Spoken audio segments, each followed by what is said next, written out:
Hey everybody. Yeah. Ugh. I wish I would have not watched Extreme Rules, but still I had to watch it. So I basically watch every WWE not main event, but WWE pay-per-views. So I'm not paying $50, $60 for it, so I'm gonna watch it. Good. Thank God that they created WWE Network now. First match we have Bray and Matt Hardy versus the B Team, in which a god awful fucking match. That why do you put the fucking titles on the B Team is beyond me. Like, what the fuck, dude? Why would you put a fucking title on a team that nobody really gives two shits about? That mostly is for a comedy act, and one of the stupidest things I've ever seen. And not a promo, but like a little skit in the back. You have those two guys, the B Team,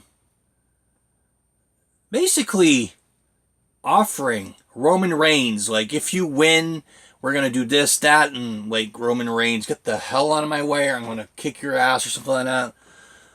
They just really like act like two fucking idiots. One of the worst fucking segments I've ever fucking seen in my entire life. And you just put fucking titles on them.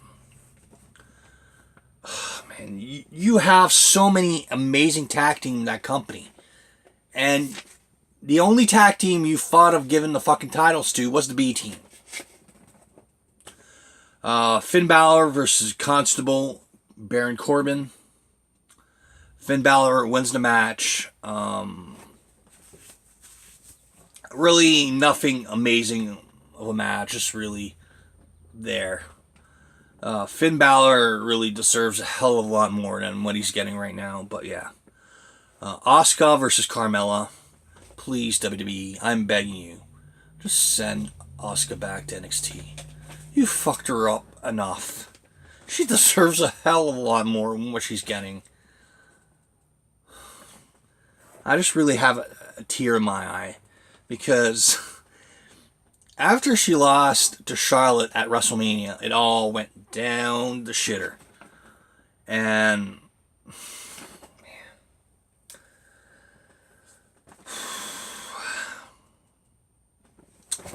so, yeah. And you got Carmella and James Ellsworth. Technically, one of the worst things in that company right now. Why would you put James Ellsworth over any amazing talent in that company? But he didn't stay in that cage long. He just basically, in the beginning of the match, just threw all sorts of weapons and shit to Carmella. And later on, he actually escaped and all that, and as a comedy act, as he is, the bottom of his pants got wedged on the cage and everything, and just really swinging and such. And Carmella took Asuka as an idiot she was, which, if she was the real Asuka, she would have fucking looked at Carmella and kicked her ass. But yeah, Carmella just fucking took Asuka and hit her head on the cage, and Carmella wins. So I don't know where they're gonna go with Carmella and all that. How terrible she is. She really. You have Charlotte, man, and you have the Last Kicker. You have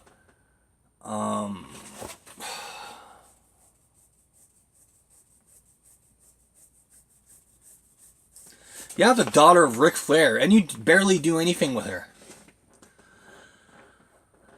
Jeff Hardy versus Shinsuke Nakamura. Pretty much, was it shoe Jeff Hardy in the nuts night? Like, what the fuck? 2 moves. Hit him in the nuts, finisher, and he wins the strap. I don't know if Jeff was hurt or something like that, or was there something wrong with Jeff that he had to relinquish the title. And then Randy Orton comes to the ring and just basically looks at Shinsuke and looks at Jeff and shoos him in the nuts. So I don't know what the fuck, but yeah. Sometimes I really scratch my head wondering what the fuck did I just watch. I don't know if they're gonna build. I don't know if Randy Orton's heel. I don't know if he's a babyface. But anyways, yeah, I don't know if they're gonna have a program him versus Shinsuke for the U.S. title, probably in the near future. Braun versus Kevin Owens, decent little steel cage match, nothing amazing.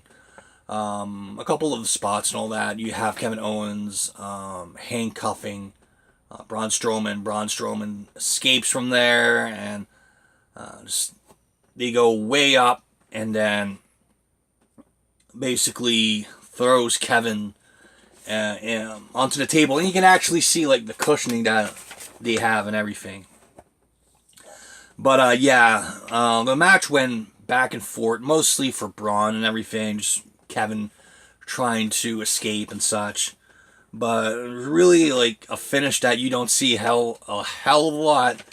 The opponent throwing his opponent and all that to a table for him to lose, for Braun Strowman to lose and all that. Like, okay. Team Hell No versus the Bludgeon Brothers. Earlier in the night, the Bludgeon Brothers and Team Hell No were fighting in the back, and then I think it was Rowan. Yeah, Rowan took one of his hammers, his hammer and all that, and basically hit the door. And kayfabe hurt Kane and all that. So D. Bryan comes in and alone, and we don't see Kane for a little while. So yeah, back and forth, till Kane comes back, and I don't know why they did that. To me, is again head scratcher. I don't know if it's a thing that they wanted to. Glenn Jacobs couldn't come somewheres, but yeah, I don't know. The Bludgeon Brothers won the match, so. Rowan, probably would have been a lot better. Rowan versus Lashley, but yeah, Roman Reigns versus Bobby Lashley. Terrible match.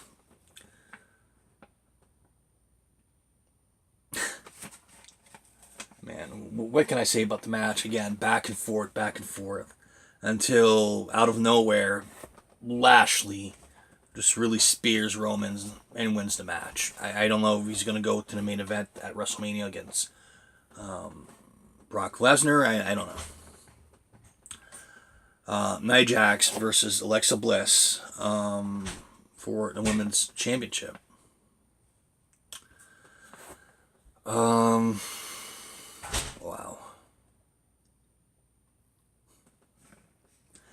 Again, why would you put a kind of match like that and a terrible, two terrible wrestlers that really, I really don't know what to say. Alexa Bliss retains the title. You have Mickie James, just really one of the worst, trying to hit Nia Jax, just really like hitting her and everything. But yeah, I have nothing so much to say about this match. Just really get the title off of Alexa Bliss. Give it to somebody that really deserves it. Rusev versus AJ Styles. What really can I say about the match? Pretty good match against those two. Not AJ's best match, but a pretty entertaining match and such. A lot of submissions in the match. What I liked about it was how Rusev really sold his leg injury and everything, trying to do his finisher and all that. I'll always call it the Steiner recliner. I don't know. I call it like Steiner recliner. But yeah, versus AJ Styles. Yeah, versus AJ Styles. Pretty much AJ Styles retains and all that. Because of Aiden English actually removed the top cover of one of the turnbuckles. And he actually backfired on him. Rusev hits his head. And pretty much is finished. It's really AJ did I think 360 I think on the ropes or something. I don't remember how they call it, and he won the match. So again, not AJ's best match, but still a pretty entertaining thing. Seth Rollins versus Dolph Ziggler. Pretty good match. Not their best, but yeah, pretty good main event for what it was. Really hated the ending of the match, the way he did it, but pretty much it ended 5-4. Yeah, 5-4. So the first two falls were Rollins until Drew McIntyre came into the ring. Just, I don't know why, but just really started kicking Seth Rollins' ass and everything. Got DQ'd and was 3-0 for Seth Rollins. And then next couple minutes, Dolph Ziggler, yeah. Dolph Ziggler pretty much tied it up. So, and they went back and forth until it was 4-4. Seth Rollins is pretty much close to beating Dolph Ziggler and ended 4-4. And then Kurt Angle came out and pretty much said, this match is not over. We're going to have overtime. And pretty much the ending of the match is, I don't know why. You should have done a little more in the ending of the match, the overtime. But yeah, Dolph Ziggler retains the IC title. I don't know if there's going to be a rematch against him at SummerSlam, or if they're going to have a match tonight on Raw or whatsoever. But it's going to be interesting to see. Again, not their best match, but to me it was a way better main event than having Roman Reigns versus Bobby Lashley. So, anyways, everybody, hope a lot of you guys enjoyed it. I will try to get better in these reviews and all that. Probably write a couple notes and everything, and just really try to be better at doing the stuff. Anyways, this was my first, I probably the one, I don't remember, my first, pay-per-view thoughts and such. So, probably I will do the next one, probably we'll do the NXT TakeOver and, the WWE, SummerSlam pay-per-view itself. So, anyways, toodles.